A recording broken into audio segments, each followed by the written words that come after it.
Hi, welcome to this week's episode of Thaddaus Dawson Speaks. Um, Liberation through Valuation, where soul meets soil. We've had a very busy week and we have a lot of things going on and up and coming.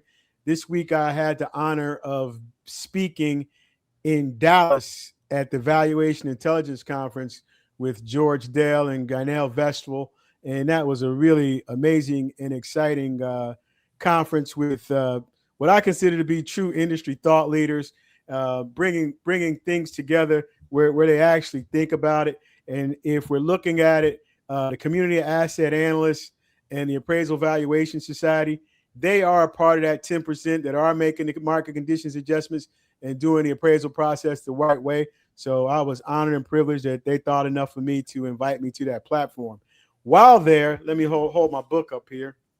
And this is market analysis for real estate. And down in the corner there, Stephen F. Fanning, MAI. So the Valuation Intelligence Conference was being held at the North Metro Dallas Metroplex. And at the same time as that meeting, there was an Appraisal Institute meeting. I happened to be on break and going to the restroom and went past the Appraisal Institute meeting. And it was, I guess I couldn't make this up or had planned it, but I ran into Stephen Fanning in the hallway, but I didn't know it was Stephen Fanning. Was engaging Mark Arvey, MAI in the Dallas market, and he and I was having a very spirited debate. And Mr. Fanning came out and he entered the debate, and we were going back and forth for about 90 minutes. And then I realized it was Stephen Fanning, and he was explaining his 6-step market analysis and the two different things. And for me, it was just an appraisal geek out moment. And I really enjoyed them taking the time. I enjoyed Mark letting me crash their meeting. But so that's not what we're here for today. Today, we're here to talk about our upcoming National Appraisal Policy Summit, our inaugural summit. And as a part of that summit, what our focus is on is the things I testified to in the recent Agrippa hearing as far as policy. And why we are having a policy summit is because we will be focusing on policy here at the National Appraisal Policy Resource Center. And it's policy that has changed everything, contributing to the largest wealth gap in history. And it will be policy that will actually modernize the appraisal process, as evidenced by the president's executive order, access to mortgage credit. Section 6 of that is appraisal modernization. So one of our guests who I was calling to confirm yesterday for her attendance at the Appraisal Policy Summit is here with us today, and she will be discussing with us her major win in heirs property policy in South Carolina. None other than Miss Luana Graves of the Gullah Geechee Society and her amazing work. Rick and I will be there at her conference. Give me the dates, Luana, so I don't mess that up. It's June 4th and 5th. It's Sankofa Nights, June 4th and 5th. So if you all want to come to Sankofa Nights, and that's going to be in Hilton Head, South Carolina, there'll be plenty of good food and good culture. Don't miss it. Luana just had an amazing win in heirs property, and I am going to so we don't talk too long. I'm just gonna let you tell everybody about Luana. Before you tell us about that, can you tell us what that platinum record is on the wall behind you? So in my earlier life, I worked in the music business, and that is the platinum album for H-Town, the group H-Town, and their album Knocking the Boots. I was the Northeast Regional for the label at the time, so that's what that's for. So H-Town actually changed the music industry. I remember that because I was watching MTV and they started rolling out Knocking the Boots sometime in the 90s. And it went, I was watching a special on that not long ago, and that was amazing. So you breaking ground in the music industry, breaking records. Now you're in the heirs property industry area. breaking records, setting trends, making changes. Tell us about the exciting new bill that you all had passed in South Carolina on Friday. So I actually have to start from the beginning. Please do. With my work with the Low Country Gullah Foundation, which is a nonprofit that focuses on heirs property. I deal with families on a daily basis that are struggling with various issues surrounding heirs property. And one of the key things that happened was in South Carolina, there was a joint House and Senate working group to study heirs property. And I was able to present as in addition to about 20 other organizations. And one of the things that the founding senator had said has rung in my ears since then, and this has been maybe 4 years ago, that there's a lot of low-hanging fruit that affects heirs property owners that can be used to chip away at the problem. And he passed away, so the bill that was supposed to be passed, which was the working group, essentially died in subcommittee. Fast forward to the last couple of years. What year was that it died in subcommittee? I would say 2023. Okay. Yeah, like 2023. But since then, I have been pushing for legislative change. And so last year, and it's totally a God thing, how a perfect storm. I went to a conference in Boston University with Mitchell Thomas, who is let's call him the father of the Uniform Partition Act, and ran into the executive director for Habitat Humanity, which was one of those 20 organizations that presented to the legislature. And I mentioned to her, I'd really like to get some bills, just like a train just going through the legislature. And so fast forward to last year, I had kind of put together a group of attorneys from the Center for Heirs Property, Low Country Legal Volunteers, independent practitioners. And so we had started crafting different bills to take to the legislature. And we reached out to one of our representatives, Representative Rivers, who was willing to take it to the floor. And so the bill that we had, the first bill, was to stop counties from not allowing people to pay for their heirs' property if the property was not in their name. And there have been some loopholes in the law. And so one county started it, and a couple of other counties have started to do that. And people have tried to sue and get their land back, and they have lost. So that was our original bill. But fast forward comes Housing for Humanity, and they had started to work on getting a coalition of other organizations in the state to back a bill that would include, if someone was trying to subdivide their property and its heirs' property, that they would, once it's divided and everything, the county would strip away all of the deductions that would go along with that property. And so the tax percentage would go from 4% to 6%. If they had homestead on the property, that would be gone, and the property would be reassessed. So Habitat for Humanity was looking to do a law that would make protections for that would save people money. The problem was they didn't have the attorneys or the legalese that needed to go into it. So Nancy Lee from Habitat for Humanity remembered that I had been working on these bills And I had a group of attorneys that were already doing that. So we all came together, and Habitat for Humanity, they're always on the Hill.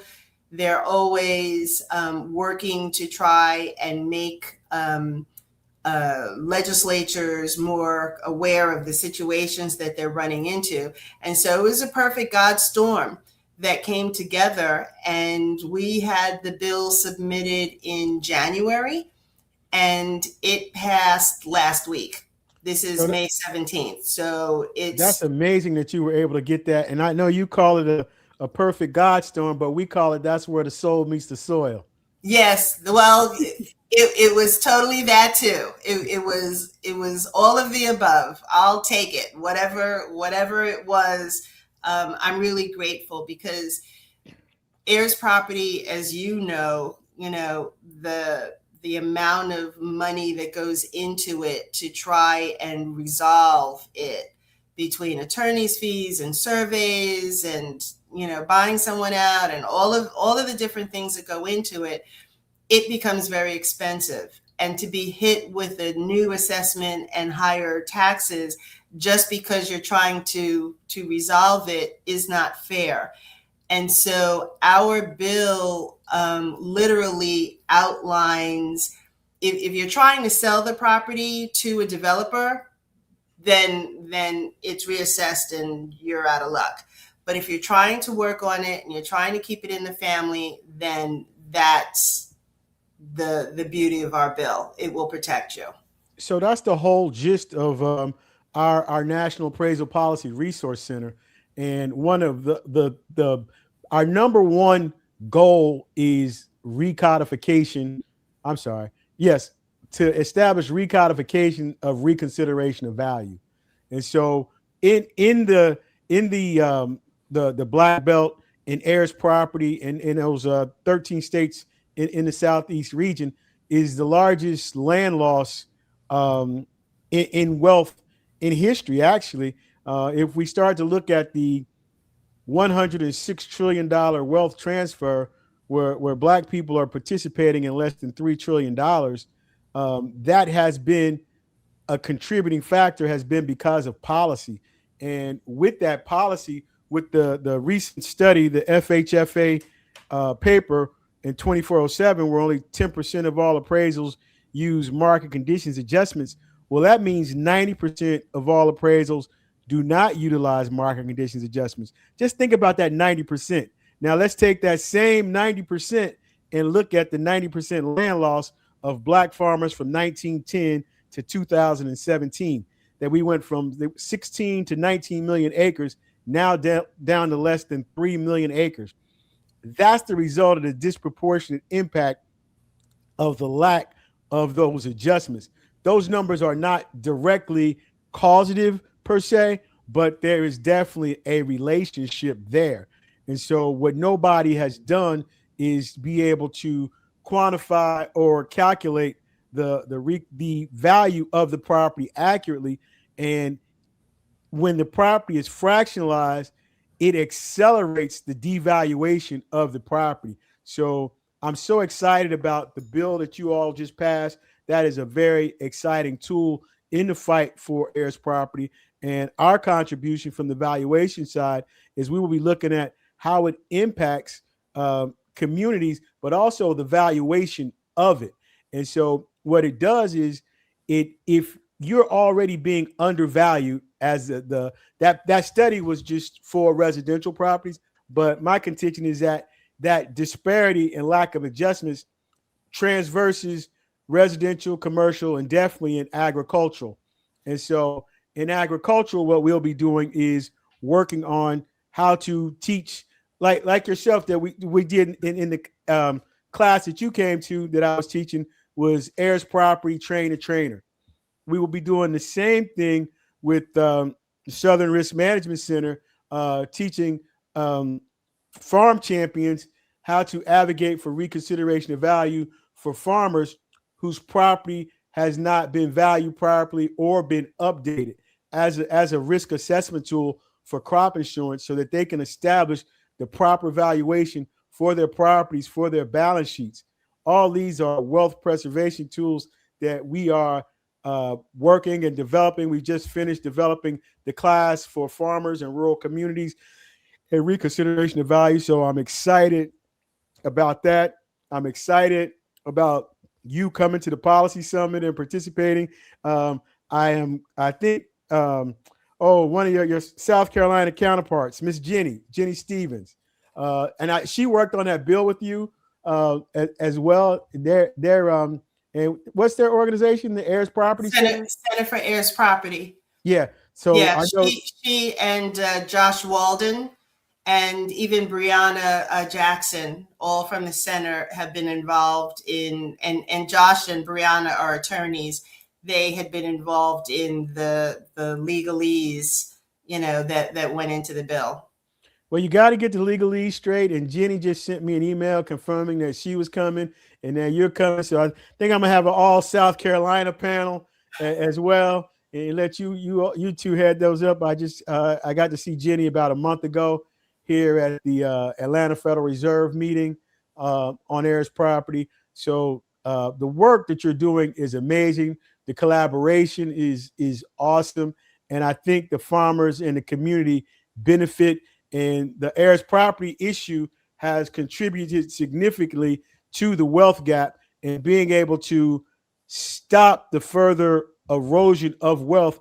Reconsideration of value is the number one tool in that toolbox as far as evaluation, establishing the actual value, but also being able to challenge and make sure people are being accurately valued so they can get the valuation that they deserve. And we're able to do that through modernization of evidence-based, data-driven analysis. And we have the tools.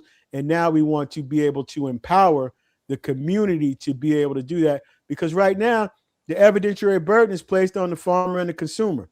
And that just shouldn't be the case. So our number one goal at the Policy Resource Center is the codification and reconsideration of value.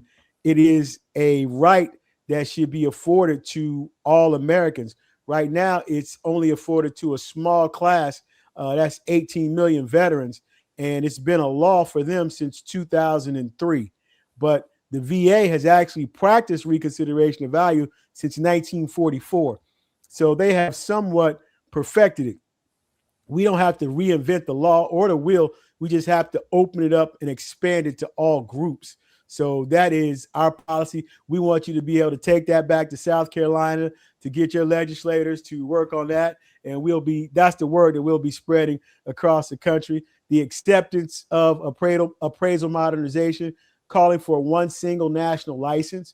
Right now, the uniform standard of professional appraisal practice is anything but uniform. It's carried out differently across 55 jurisdictions across the country, which allows for the wealth extraction because there is no uniformity.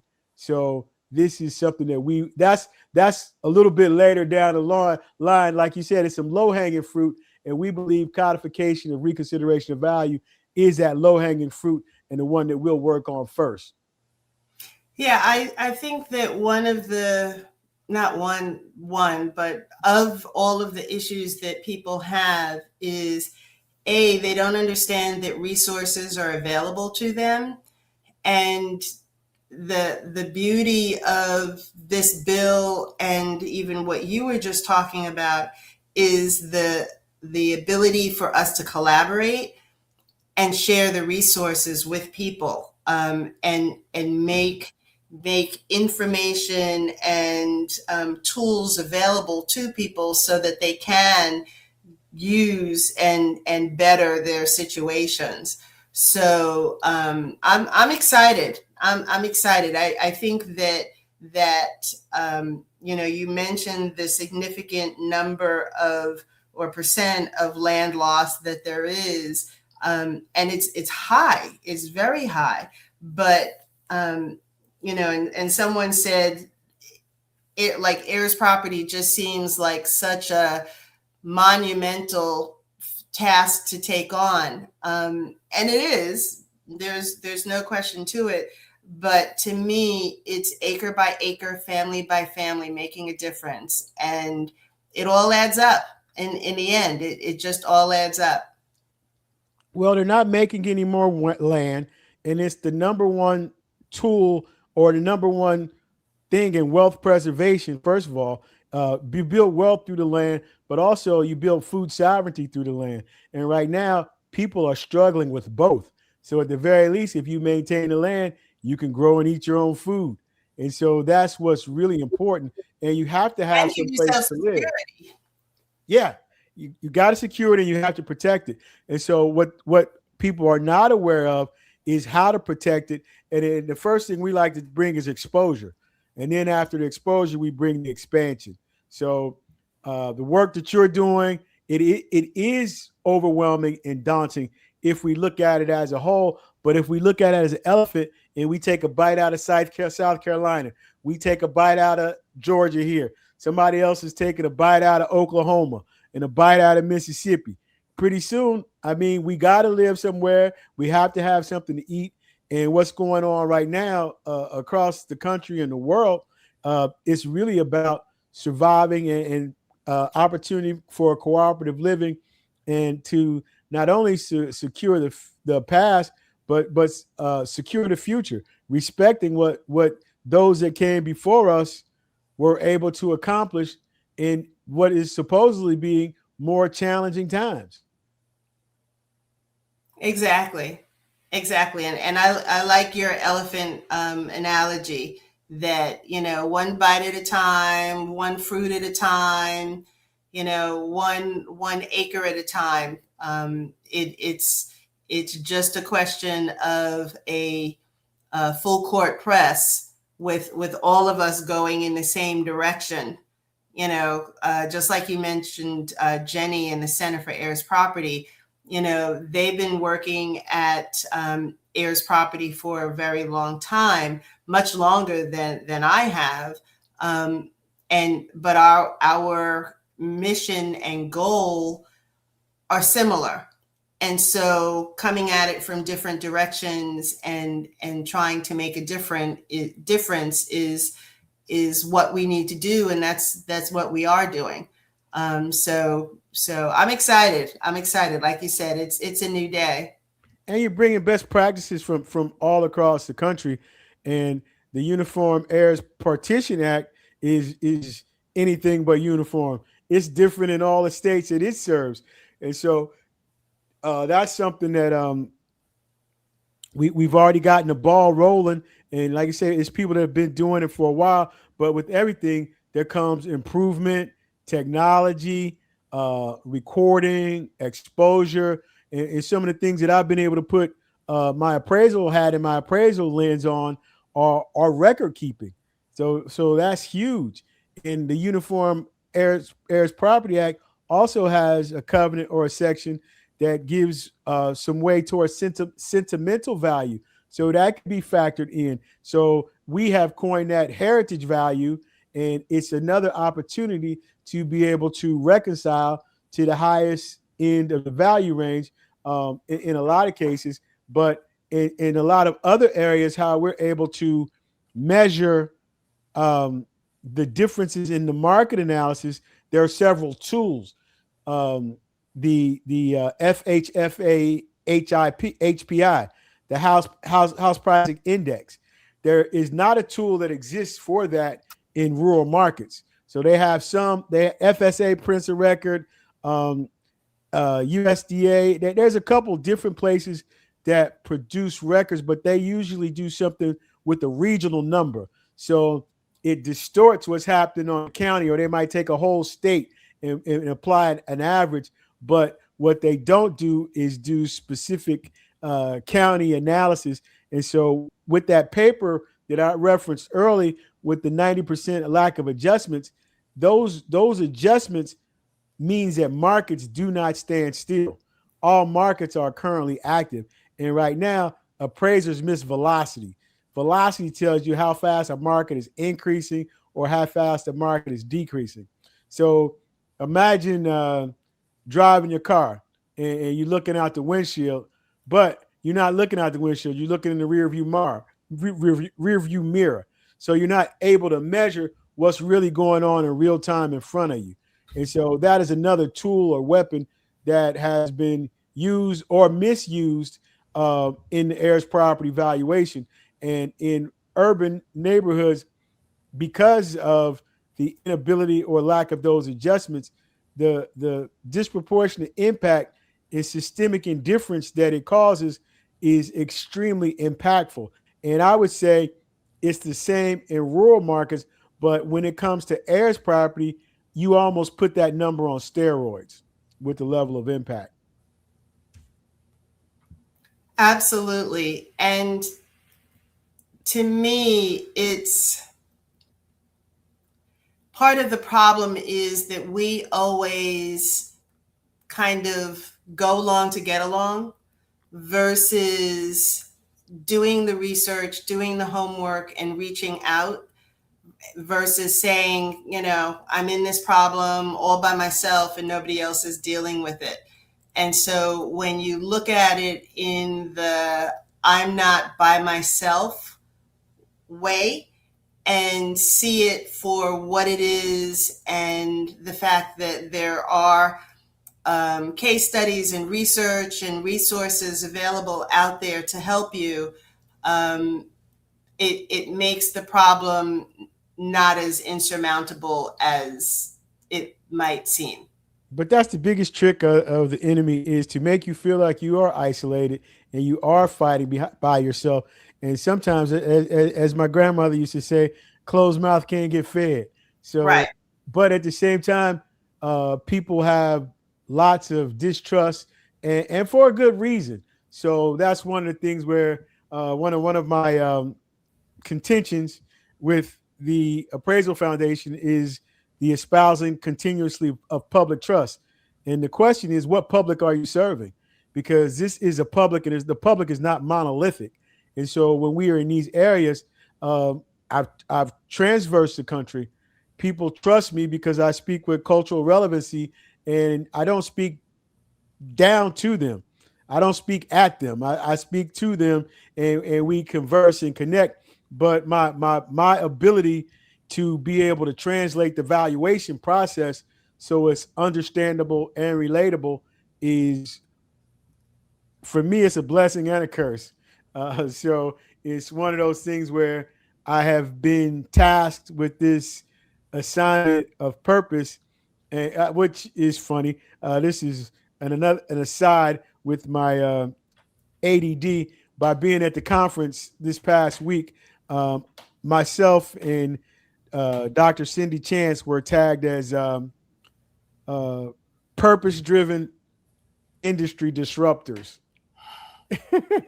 Well, one of the things that you just mentioned is really important. Not only speaking to people in language that they can understand, but also meeting them where they are and meeting them in their need. And that's part of the reason why Take This Bill is so important, because it's literally addressing a current need. The other bill, it's addressing the need because people have been losing their land. So being able to speak to things specifically that will make a difference and can make a difference, and providing the kind of information or resources that do make a difference. That, to me, that's what it's all about. And giving them something, like you said, something that they need. And that's been, it's just been a blessing. I didn't even realize or recognize the need until we started touring the 1890 land grants. And I got invited to a couple of farm festivals, and the farmers were really like, everybody wanted to have a conversation about valuation and being undervalued. And that led me into heirs property, and that led me into meeting you. So, and look at where we are now. So I'm excited to be able to collaborate. And like you said, the mission is the mission, and for it to be purpose driven, it's not about Luana or Thaddaus or anybody else. It's about the collective.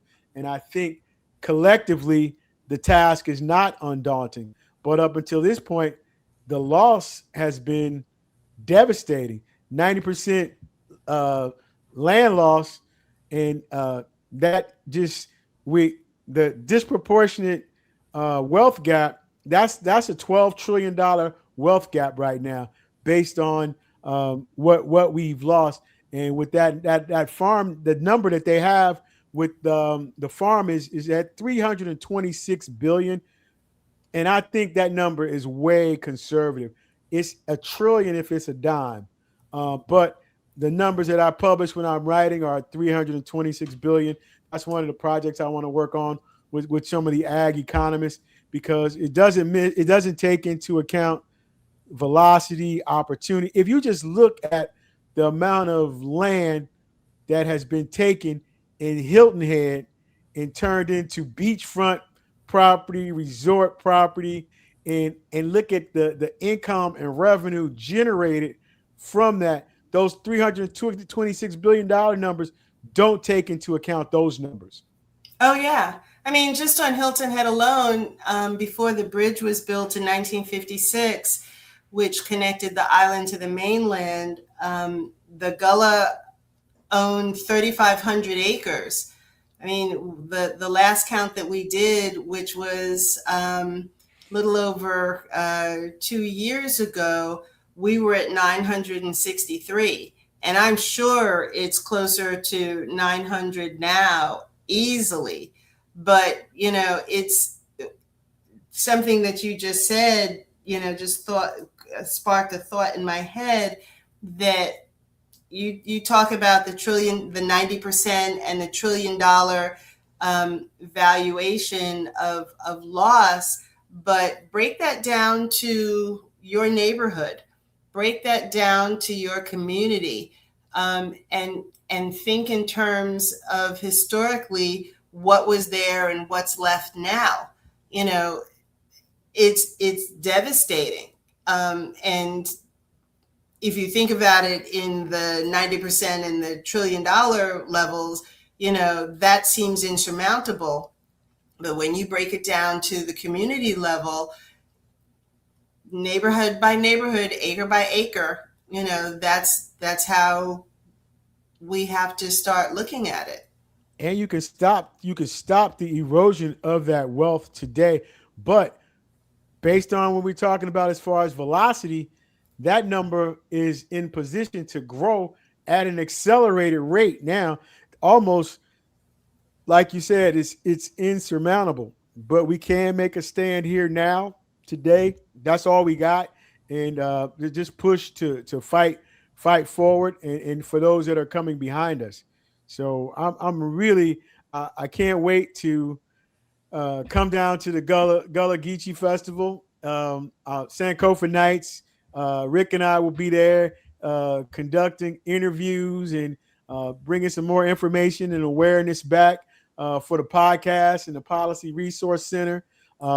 We're excited about you all joining the Policy Resource Center and becoming a partner.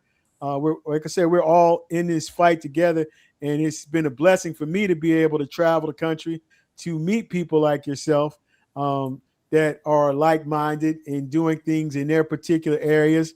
Rick is promised to order me some awards to put on my wall so I can look more accomplished.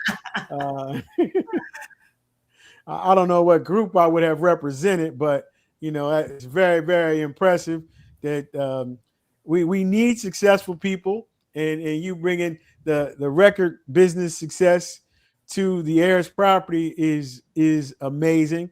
And I know our last conversations were really exciting, and was looking forward to it. And this is a pleasant surprise, and can't wait to see you twice next month at the festival, and then back here in Atlanta at the Policy Resource Summit. And looking forward to seeing Jenny as well. I owe people a lot of emails and confirmation calls. So that's what me and my team will be working on this week, as well as trying to get appraisal reports out the door so we can keep the lights on. Well, I love it. And just the the record is for music, but these are from my films, and it's a whole bunch of other. It's my life. Let me put it to you that way. Oh my God! So now I'm sorry. It's music, it's film. I mean, I'm just not that talented, but all I know is appraising. So they don't give out awards for appraising. I think I got a state license somewhere. Well, I do have. Well, you can't see because they're behind the chair, but I do have a few from the foundation. From the work that I'm doing from the foundation. So, it's nice to be recognized. It's all well deserved. I am humbled and honored.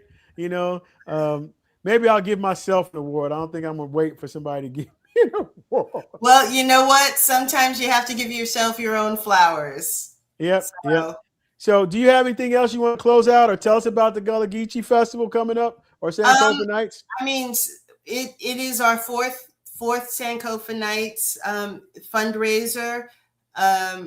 We help families not only pay for, excuse me, we help families not only to pay for their taxes when they get in a jam, but we also provide workshops to help them to become more educated and empowered in what they do, as well as provide free wills to people, because we're trying to stop the circle of or the cycle of non-documentation as well. So we're trying to continue to do our thing.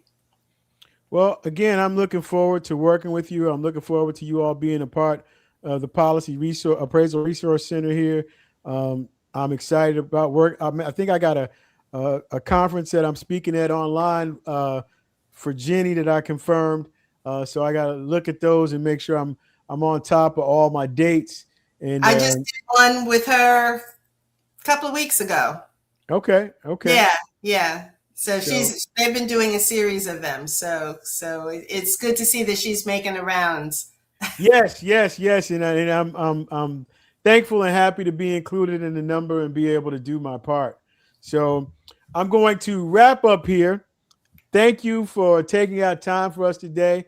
I know you had a bunch of stuff going there. You're getting ready for Sankofa Night, so it is greatly appreciated. I appreciate you for inviting me back. Not a problem at all. So this is Thaddaus Dawson Speaks, Liberation Through Valuation, where soul meets soil.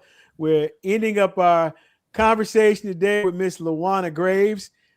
Please like, subscribe, share. We need those numbers. I don't always ask for them, but this is what we need, and this is what we're trying to do to move forward. We've got a very powerful lineup. Don't forget June 19th and June 20th in Atlanta at Barring's Bike Shop. We'll be having our inaugural National Appraisal Policy Summit. We've got some very exciting, dynamic speakers. Dr. Ron Rainey from the University of Arkansas. He will be our keynote speaker, along with T. Dallas Smith of T. Dallas Smith and Company. They will be our two keynote speakers, but we got a strong panel of speakers. We got William Michael Cunningham, national economist. We have Andrew Mohammed, national economist, agricultural economist. We have George Dell of community action analyst and the godfather of data science. We have Miss Dr. Cindy Chance. She's the past president of the Appraisal Institute. Andy Shepard, he's in the Appraisal Institute, MAI. I could just go on and on. I've been overwhelmed with all of the folks saying that they're coming and speaking, and that's good. So it's always good to not be the smartest person in the room, and I won't even be close. So I'm excited, and that includes yourself. So thank you so much, and that'll be it for today. Thanks, Rick. Thanks so much for having me. The 10K Appraisers Foundation proudly releases our weekly national radio program, podcasts, and a popular video series, all bringing the message of appraisal reform directly to the public conversation. From farmland to city lots, from family homes to church properties, from heirs' estates to emerging urban farms, accurate valuation protects equity, expands opportunity, and fuels community wealth. The 10K Appraisers Foundation is not simply modernizing an industry. We are building a movement. Liberation through valuation, where soul meets soil.